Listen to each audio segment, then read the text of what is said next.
Hello and welcome to this 12-week course called Modern Indian Writing in Translation. In today's session, we are going to look at Tagore's short story, The Hunger of Stones. The translation that I'm going to use for discussion is Amitav Ghosh's, and I have a couple of students with me here to participate in a discussion about the form and structure and content of this story. Let me invite the students. I have here with me Sanchar, say hello, Mridula, hi, and Shweta.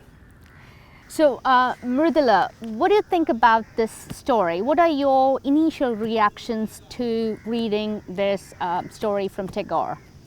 When I first read this story, the first thing that popped up in my head was that this is essentially a supernatural story which talks about a man's longing for a colonial past, and he wants to relive in it. Yeah. And the story is basically his ramblings of his likeness towards his colonial past, and he just want to get into that, and all the descriptions that he has given about the lady and about the structure and everything is just basically his yearnings. That is that is the first impression that I got. Yeah, correct. So the first thing that strikes us is just what you said. It's supernatural in tone and mood because we have a fantastic isolated palace in a desolate setting, and then we have enchantress figures waltzing through the palace, and we have a figure trying to get to them, and so all these things naturally lead us to think that there is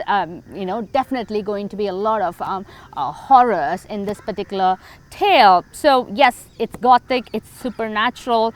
I think the colonial past that you're referring to is linked to the British Empire, which has its tentacles around India, and then you're also kind of connecting it to the Mughal inroads that has come into India. So we have more than one colonizer in Indian space and at this point in the story. So apart from the supernatural elements, what are the other aspects that kind of strike you about this story? Sanchar, what do you think?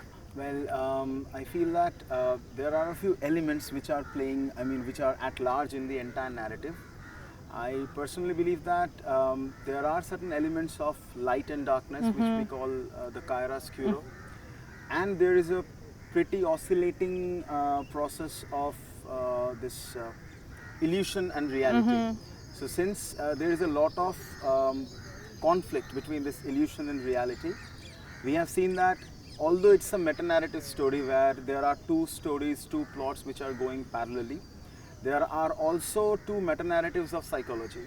Like one is a conscious narrative which is spoken by all the characters who are conscious, and one is the main plot of the story where the narrator actually, he is actually oscillating between an illusion, whether it's right or whether it's unreal. The thing is that this illusion which is created in that part of the story, he feels that it's more real than the reality itself.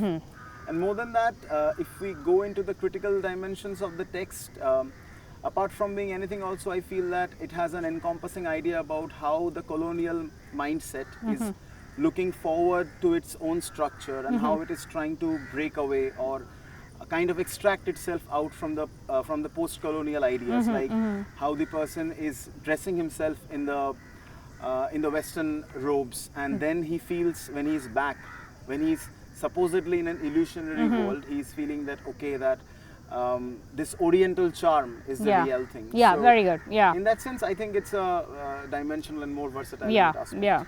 So there are a lot of things here in what you've just said. The ideas of illusion and reality, and we can even ask this question: is the storyteller bluffing, or is he making this entire story up to pass the time on a train? So that question is there. Whether this whole story is a fiction, narrated to kind of while away the time. The other is, if we believe in this illusion, is that illusion telling us the real story about lives lived in colonial India, right? We have the Nizam of Hyderabad ruling a pocket of Indian soil, and then we have the British administrators ruling the rest, for most of the rest of the country. So what world is the real world? What is the tangible, concrete world? And is this man who's telling the story caught between these various worlds? Is he trying to make sense of these differing orders? Are those orders kind of suffocating him? So is that why he's trying to escape into the realm of these beautiful women of pleasure in the Marble Palace? So these are some of the questions that arises in our minds. And again, we'll come to that issue of clothing and Orientalism in a little while. So I'll now move on to Shweta and ask her what are her thoughts on reading the story. So we have the supernatural, we have questions of illusion and reality, and different political regimes. What do you think after you've read the story? I think I read the story a little differently because as I was reading it, I couldn't help noticing that the language both the second narrator uses, the tax collector, is very Oriental. It's what you would read, it's what you would use if you'd been exposed to stories like the Arabian Nights or stories about India written by Western people. And that's one of the things that I found quite interesting. So the language itself gives it a very story-like form. I mean, you're reading it and you're thinking, well, this it doesn't sound like an actual tale. It does sound like something he's narrating. It sounds, in fact, like a story, like something you'd make up. But then again, it's not that simple. You can't just discount it, because at the end of it, as you're reading it, and the first narrator and his theosophist cousin come to the same conclusion that he's sort of edging at when you're reading it, and he says, well, he made it all up to he made fools of us. He just made up to pass the time. And you're thinking, well, that's not very satisfactory now that it's been articulated. So I think that was an interesting thing. Okay, correct. So I'm glad you pointed out the language aspect of this embedded narrative. So we need to remember that this is a story within a story. So the story within the story is very exaggerated. It's overtly fictional, right? And it's very Oriental in tone and imagery, and even in its characters, right? If you look at all these women, the damsels, even the terminology used to describe all these women, it could be plucked from anywhere, from all these Oriental tales, starting from the Arabian Nights to Christabel and to Keats's ballads, right? So what do we take away from this exaggerated nature of the story? Either we can stop believing it, or we can believe in it and start to question it, right? What if it's a lie? Okay, it is a lie. Why should we have such a beautiful lie? Right? Why should we have a lie which is clothed in desire and lust and exaggeration and supernatural and other kinds of stuff which is beyond the pale of reality? Can we ask that question? Yes, we agree that it's kind of over the top, but what do we make of that kind of world? Right? Can we unpack that Orientalism? Why is it too Oriental? And what is the impact of the Oriental on the minds of the two listeners and us as readers outside the pages? Sanchar, what do you think? I believe that the story itself is a kind of a parallel of real life. There is this, as I said, since it's an illusion and reality balance there. So as I think Coleridge himself suggests, there is a willing suspension of disbelief on our part. So I feel that this hallucination and this dreamlike way, I mean, which he has, the mannerism in which he has portrayed this one, it actually gives us a visual narrative. And this disbelief or this conflict, that whether it's real or it's illusory, I think that is what adds the charm to the story. That's what adds this dimension of theoretical conflicts in the story.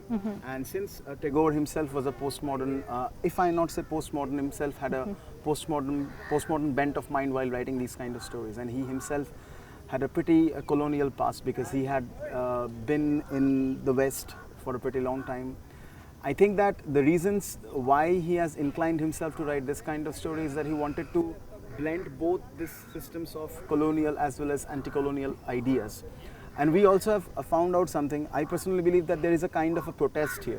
Like the way he has exaggerated the Oriental concepts here, may it be by the maiden's charm or the jewelry or the ambience. Everything is somehow or the other is creating a counter narrative towards the overarching idea of the post-colonial, the person who is a tax collector, who is going to Barich for administrative matters. Somewhere or the other, this exaggerated illusion which he is trying to give out, it's kind of shadowing this idea of the administration of the colonial person who is going there in order to do something which is more connected administratively. Let me pick up on this idea of protest before we forget it, or the idea of the counter narrative. Exactly. Right? It's embedded in every aspect of the story. Let me just pick up on the most obvious one, the central female figure. Right? We have a counter narrative in her body itself.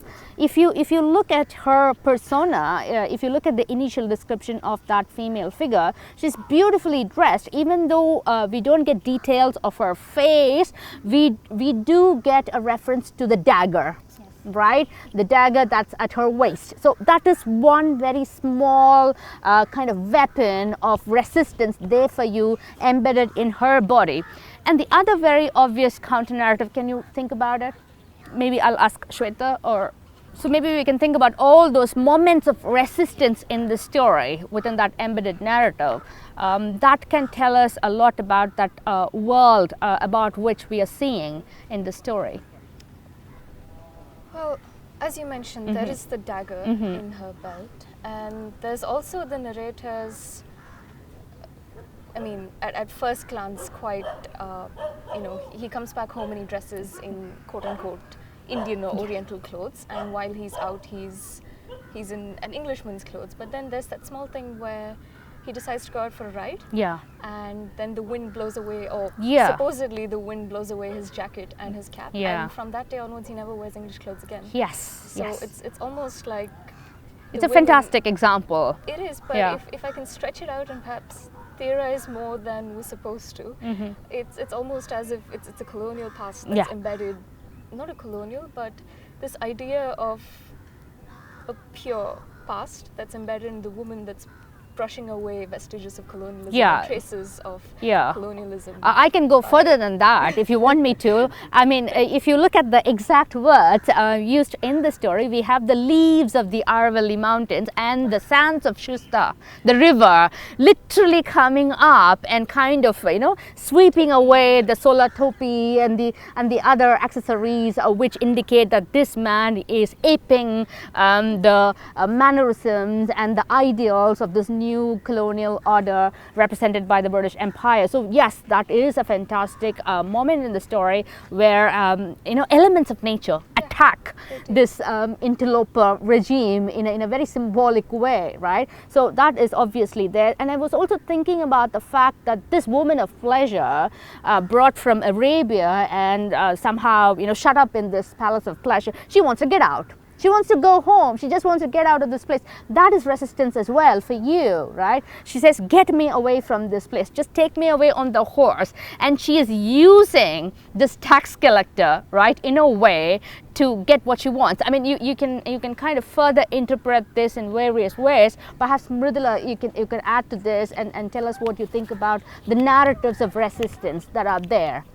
So when you look at the women character, there is no women characters, but still there is one central woman character.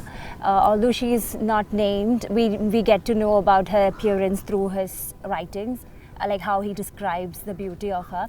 So she's essentially an exotic creature, and she's very beautiful. And in a sense, we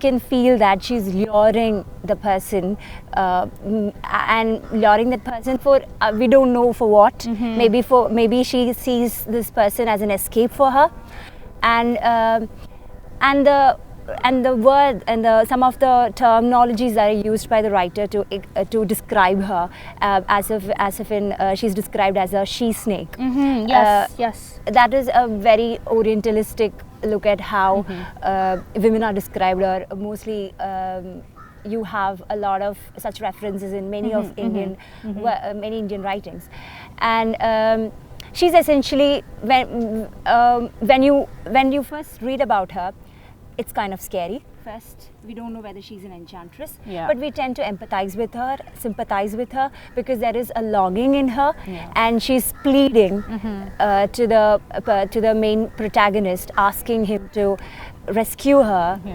from this bondage, and that is mainly what I get about the. That is what mainly I can think of. I can just sum it up. I mean, say there's an agenda to her. Yeah. You know, she's just not there for the delight. Yes. The sensual delight of this narrator who is walking through the halls of that marble palace. She has an agenda which she wants to fulfill through the help of the tax collector. That's what is the premise of this story, and that is what is described in the story. So it is a narrative which runs counter to Shah Muhammad II's idea of having her in the house of pleasure, right? So that narrative of protest is there, and as Shweta was pointing out, there is also a kind of a rebellion against the order of the British colonial regime, and there is another bigger protest narrative, I would say, and that is given by Tagore himself. His resistance to offer a neat conclusion to the story is itself a mark of resistance to the story structure of the Western world, perhaps. So in Arabian Nights, we have stories not concluding, stories just continuing on and on and on, right? There are nested narratives. In that same fashion, the fashion of the Eastern way to tell a story, perhaps, Tagore is resisting that closure, right? So which is why I want to connect this to this idea of postmodernism that you brought out. Perhaps you can give me specific examples from the story in terms of its structure to tie up this kind of point that I'm trying to make here. Just before taking the next point, it's like as she was saying on post-colonialism itself, so I just had a small thought, like if we kind of personate the woman character as a colonial prisoner, and if we personate the male character, the narrator, as a savior, so basically somebody who is kind of a colonial representative, the man, and the woman who is a colonial prisoner, the man is asked to shed his colonial attire to become the native who he actually is, so that he can rescue the woman who is actually a prisoner to the colonial heritage. Yeah. So in that sense, it can become more post-colonial in that sense. And in the terms of the postmodern narrative, I think that I will go back to that idea that since it has this idea of transcending time, it is breaking the barriers of time, and it is going through. Yes. It is bringing out the. It is somewhere or the other where there is no verisimilitude. It's like it is overlapping. There are planes, and temporally as well as spatially, it's overlapping each other. The chronotope is disbalanced, but in spite of everything, if we try to bring out a unity in the narrative form, it will be kind of making injustice to the way he has presented it. So somehow or the other, this disbalance in the uniformity of the entire narrative, it is what I feel adds charm to the entirety, to the complete understanding of this entire prose. So in that sense, I feel that the disbalance in this structure, in terms of time and space, it adds to the justification more of this text in a much more in a way of clarity, I suppose. Correct. And the story is very conscious of its structure. The story is somehow conscious of its postmodernism. I'm kind of jumping timescales here, but I'm using that word because it'll be very helpful to kind of get the idea. So when we have a reference to the Arabian Nights and when we have all these references to other stories, it seems as if Tagore is consciously kind of reminding himself that there is no kind of proper end point, no teleology in text, right? All you can get from text as well as from life is fragments, fragmentary glimpses, snapshots of life. You can't pursue life to the end, somehow, and make sense of everything. So all the grand narratives are broken up in some ways with all these fragmentary structures of text, right? There's a particular moment in the story, I don't know whether we can quickly look for that. I was talking to you about it earlier too, where the story is aware of that fact. Yeah, so it's page 9 in my collection. It says, as the darkness gathered around me, the narrator says, as the darkness gathered around me, strange things would happen that are impossible to describe. There are certain things that cannot be described in a story. You cannot capture it, right? It was as though the pages of some extravagant romance were blowing through the strange rooms of that vast palace on sudden gusts of summer breeze. Episodes that could be followed only to a certain point and no further. Setting out in pursuit of those swirling fragments, I would wander from room to room all through the night. So if you want to kind of pursue life itself to the, to its culmination, maybe you will be unsuccessful. If these two narrators, if these two listeners to the storyteller want to know everything that happened to this man, they wouldn't possibly know. It's not going to happen. So that kind of idea is embedded there in the story. The story is very conscious of that. Okay, now let me come back to the title of the story. It has a very fascinating magnetic title, The Hunger of Stones, or Hungry Stones. In some translations we have it as The Hungry Stones, right? So Shweta, what are your thoughts on the title of the story? I think it's interesting because you don't think about the title when you're reading the story, and it's always the second narrator's desire or the woman's desire that's seen in the story. Her desire to run away or to be rescued, or lust, for instance. Yes. And it's his desire. His desire isn't even articulated. He knows that he wants something from these hallucinations he's having, but he's not sure what. And when you do stop to think about the title, you see that Tagore is trying to attribute desire to the stones, but you never think about it that way when you're reading it. The stones seem to have imbibed desire from the people who are living in it, and that seems to be a constant need that they exercise upon whoever comes there. But their desire is to make the people who come in feel a desire, but for what, it's never articulated. Because even at the end, if I may look at it, towards the end, when the second narrator asks Karim Khan what exactly the story was, you don't get the full story. You just get that sentence on page 13 that says the gist of what the old man said is this. You don't get the entire story. Do you want to read that for us? Yeah, sure. It says, the gist of what the old man said is this. There was a time once when many flames of unfulfilled desire and demented lust had teemed and flared inside that palace. Every block of stone within it is still hungry, still athirst from the curse of that anguished and frustrated longing. Whenever they find a living human being within their grasp, they seek to devour him like ravening demons. Of all the people who had spent 3 nights in that place, Meher Ali was the only one who had emerged alive, although he too had lost his reason. No one else has ever been able to elude its grasp. Okay. And these might be unwarranted or uncalled for, but it leads you to wonder if Meher Ali had the same vision as this narrator. If it's the same woman he saw, or because again, you're unsure if this woman's desire, the woman whom the narrator sees, if it's lustful, if it's a desire for escape, if it's a desire for something else. And the narrator's desire seems to be quite material, because he can't describe her face. He can describe the luxuries, he can describe her clothes, he can describe the opulence, he can describe the scents, which again speaks of opulence, but he can't describe character or feeling or faces. Yeah, absolutely. I think that desire is congealed there as a kind of a character almost, and the stones of that marble palace seem to have kind of imbibed the desire that has been kind of swirling in that palace. And you don't know what desire it is. Exactly, which is what I'm trying to come to. Is it a desire for escaping? It is a desire for escaping in the context of the lady there who wants the help of the tax collector.